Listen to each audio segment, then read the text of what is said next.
الحمدللہ والصلاة والسلام علی من لا نبی بعد۔ بسم اللہ الرحمن الرحیم۔ السلام علیکم ورحمۃ اللہ وبرکاتہ۔ حدیث کا مفہوم بیان کرتا چلوں۔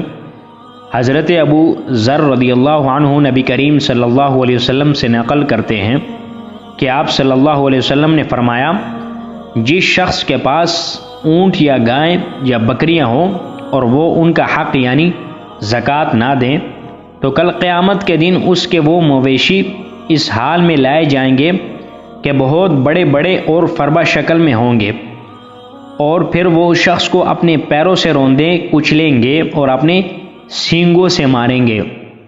جب اسے مار کر کچل کر آخری جماعت چلی جائے گی تو پھر پہلی جماعت لائی جائے گی، یعنی اسی طرح سب جانور پھر پلٹ کر روندیں گے اور ماریں گے۔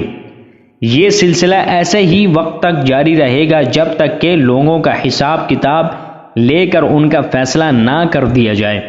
اللہ تبارک و تعالی ہمیں اس حدیث پر صحیح معنوں میں عمل کرنے کی توفیق عطا فرمائے۔